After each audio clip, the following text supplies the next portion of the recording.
Allahumma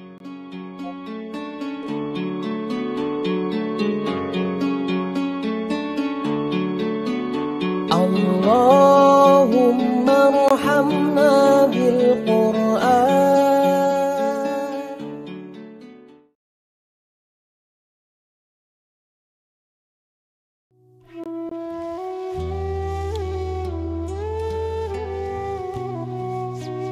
Assalamualaikum warahmatullahi wabarakatuh.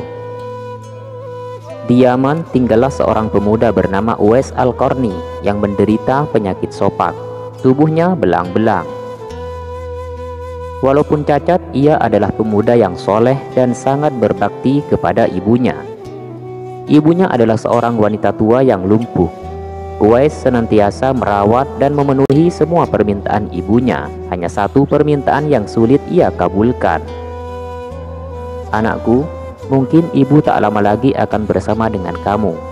Ikhtiarkanlah agar ibu dapat mengerjakan haji," pinta ibunya. Uwais termenung. Perjalanan ke Mekah sangatlah jauh, melewati padang pasir tandus dan panas.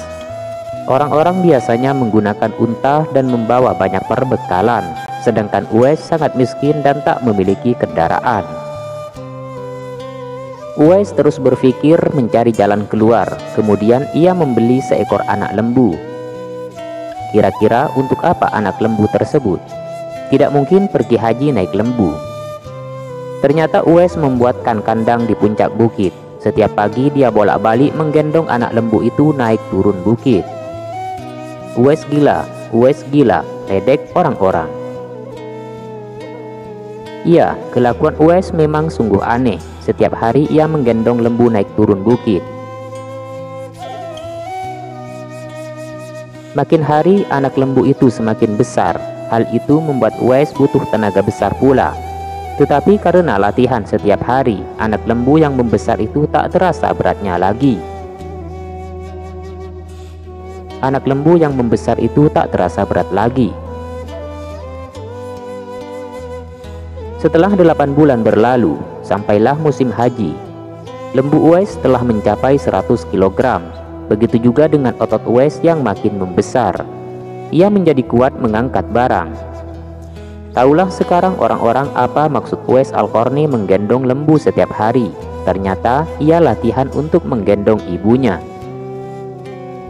Uwais menggendong ibunya berjalan kaki dari Yaman ke Mekah. Subhanallah, alangkah besar cinta Uwais kepada ibunya. Ia rela menempuh perjalanan jauh dan sulit demi memenuhi keinginan sang ibu. Uwais berjalan tegap menggendong ibunya tawaf di Ka'bah. Ibunya terharu dan bercucuran air mata telah melihat Baitullah. Di hadapan Ka'bah, ibu dan anak itu berdoa, "Ya Allah, ampunilah semua dosa ibu," kata Uwais. "Bagaimana dengan dosamu?" tanya ibunya heran. Uwais menjawab, "Dengan terampunnya dosa ibu, maka ibu akan masuk surga. Cukuplah ridho dari ibu yang akan membawa aku ke surga." Subhanallah, itulah keinginan Uwais yang tulus dan penuh cinta. Allah Subhanahu wa ta'ala pun memberikan karunia-Nya. Uwais seketika itu juga disembuhkan dari penyakit sopaknya. Hanya tertinggal bulatan putih di tengkuknya. Tahukah kalian apa hikmah dari bulatan disisakan di tengkuknya? Itulah tanda untuk Umar bin Khattab dan Ali bin Abi Thalib, dua sahabat utama Rasulullah Shallallahu Alaihi Wasallam, untuk mengenali Uwais Al-Qarni. Beliau berdua sengaja mencari Uwais di sekitar Ka'bah karena Rasulullah Shallallahu Alaihi Wasallam telah berpesan, "Di zaman kamu nanti akan lahir seorang manusia yang doanya sangat makbul. Kamu berdua pergilah cari dia. Dia akan datang dari arah Yaman. Dia dibesarkan di Yaman.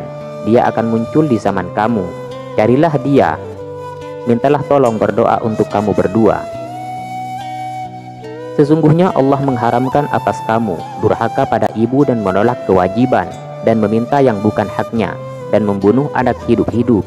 Dan Allah membenci kepada kamu banyak bicara dan banyak bertanya, demikian pula memboroskan harta atau menghambur-hamburkan kekayaan." Hadis riwayat Imam Bukhari dan Muslim. Setelah menempuh perjalanan jauh, akhirnya Uwais Al-Qarni sampai juga di kota Madinah. Segera ia mencari rumah Rasulullah Shallallahu Alaihi Wasallam. Setelah ia menemukan rumah Rasulullah, diketuklah pintu rumah itu sambil mengucapkan salam. Lalu keluarlah seorang seraya membalas salamnya. Segera saja Uwais Al-Qarni menanyakan Nabi yang ingin dijumpainya. Namun ternyata Rasulullah tidak berada di rumahnya. Beliau sedang berada di medan pertempuran. Uwais Al-Qarni hanya dapat bertemu dengan Siti Aisyah radhiyallahu anha, istri Rasulullah Shallallahu Alaihi Wasallam. Betapa kecewanya hati Uwais. Dari jauh ia datang untuk berjumpa langsung dengan Rasulullah, tetapi Rasulullah tidak dapat dijumpainya. Dalam hati Uwais Al-Qarni bergejolak perasaan, ingin menunggu kedatangan Rasulullah dari medan pertempuran. Tapi kapankah Rasulullah pulang? Sedangkan masih terngiang di telinganya pesan ibunya yang sudah tua dan sakit-sakitan itu, agar ia cepat pulang ke Yaman, engkau harus lepas pulang. Akhirnya karena ketaatannya kepada sang ibu, pesan ibunya mengalahkan suara hati dan kemauannya untuk menunggu dan berjumpa dengan Rasulullah. Karena hal itu tidak mungkin, Uwais Al-Qarni dengan terpaksa pamit kepada Siti Aisyah untuk segera pulang kembali ke Yaman. Dia hanya menitipkan salamnya untuk Rasulullah. Setelah itu Uwais pun segera berangkat pulang, mengayunkan langkahnya dengan perasaan amat sedih dan terharu. Peperangan telah usai dan Rasulullah pulang menuju Madinah. Sesampainya di rumah, Rasulullah menanyakan kepada Siti Aisyah tentang orang yang mencarinya. Rasulullah mengatakan bahwa Uwais anak yang taat kepada orang tuanya. Mendengar perkataan Nabi, Siti Aisyah radhiyallahu anha dan para sahabat tertegun. Menurut keterangan Siti Aisyah radhiyallahu anha, memang benar ada yang mencari Rasulullah dan segera pulang ke Yaman. Karena ibunya sudah tua dan sakit-sakitan sehingga ia tidak dapat meninggalkan ibunya terlalu lama. Rasulullah Shallallahu Alaihi Wasallam melanjutkan keterangannya tentang Uwais Al-Qarni, penghuni langit itu, kepada sahabatnya. Kalau kalian ingin berjumpa dengan dia, perhatikanlah ia mempunyai tanda putih di tengah telapak tangannya. Sesudah itu Rasulullah memandang kepada Ali bin Abi Thalib dan Umar bin Khattab seraya berkata, suatu ketika apabila kalian bertemu dengan dia, mintalah doa dan istighfarnya. Dia adalah penghuni langit, bukan orang bumi. Waktu terus berganti dan Rasulullah kemudian wafat. Kekhalifahan Abu Bakar pun telah digantikan oleh Umar bin Khattab. Suatu ketika Khalifah Umar teringat akan sabda Rasulullah tentang Uwais Al-Qarni, penghuni langit. Beliau segera mengingatkan kepada sabda Nabi itu kepada sahabat Ali bin Abi Thalib. Sejak saat itu setiap ada kafilah yang datang dari Yaman, Khalifah Umar dan Ali bin Abi Thalib selalu menanyakan tentang Uwais Al-Qarni, si fakir yang tak punya apa-apa itu, yang kerjanya hanya mengembalakan domba dan unta setiap hari. Mengapa Khalifah Umar dan sahabat Nabi Ali bin Abi Thalib selalu menanyakan dia? Rombongan kafilah dari Yaman menuju Syam silih berganti membawa barang dagangan mereka. Suatu ketika Uwais Al-Qarni turut bersama mereka. Rombongan kafilah itu pun tiba di kota Madinah. Melihat ada rombongan kafilah yang baru datang dari Yaman, segera Khalifah Umar dan Ali bin Abi Thalib mendatangi mereka dan menanyakan apakah Uwais Al-Qarni turut bersama mereka.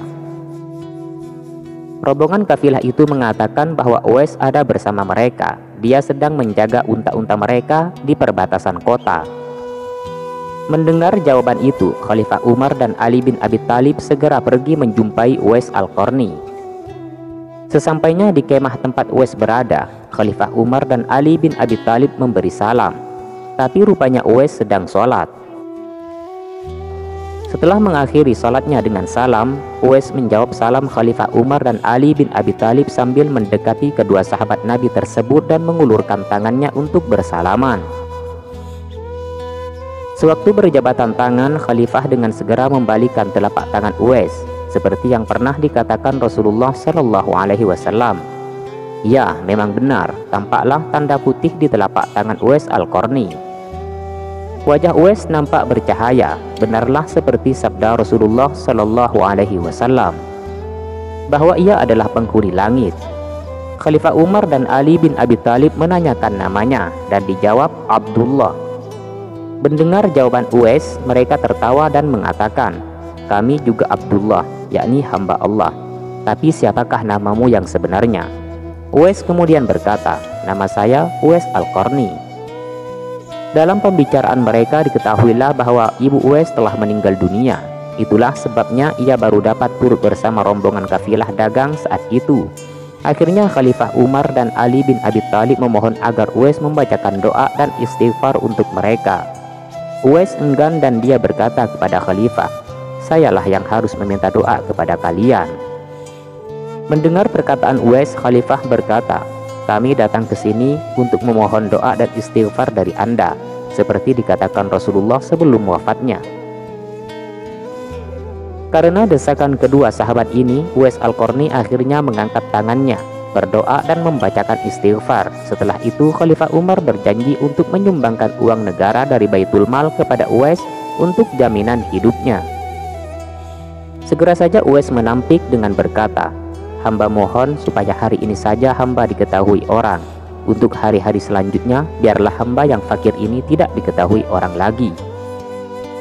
Beberapa tahun kemudian Uwais Al-Qarni berpulang ke rahmatullah. Anehnya, pada saat dia akan dimandikan, tiba-tiba sudah banyak orang yang ingin berebutan ingin memandikannya. Dan ketika dibawa ke tempat pembaringan untuk dikafani, di sana pun sudah ada orang yang sudah menunggu untuk mengafani. Demikian pula ketika orang pergi hendak menggali kuburannya. Di sana ternyata sudah ada orang-orang yang menggali kuburnya hingga selesai. Ketika usungan dibawa ke perkuburan, luar biasa banyaknya orang yang berebutan untuk mengusungnya. Meninggalnya Uwais Al-Qarni telah menggemparkan masyarakat kota Yaman. Banyak terjadi hal-hal yang amat mengherankan.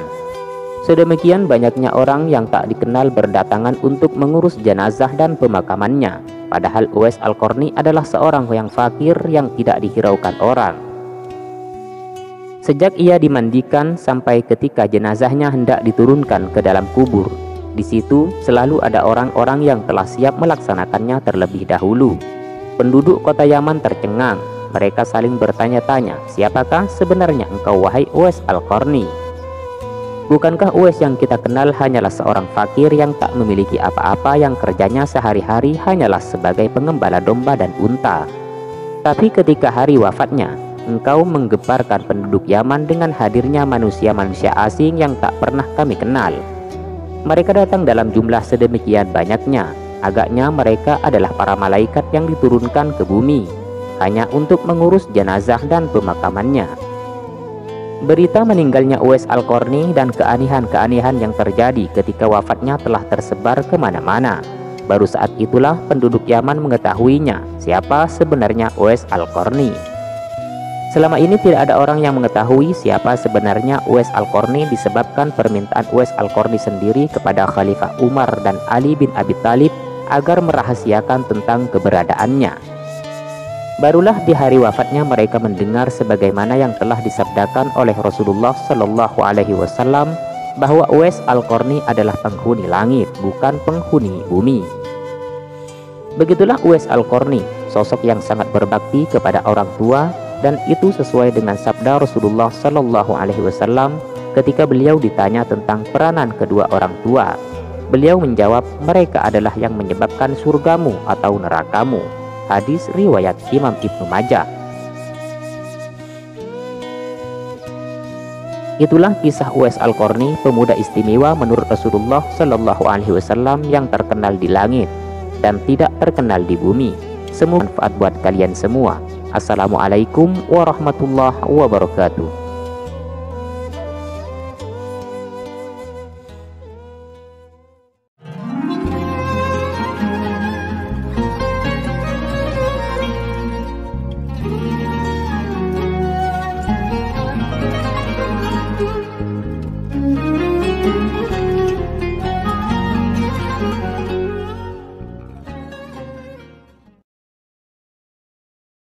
صدق الله العظيم.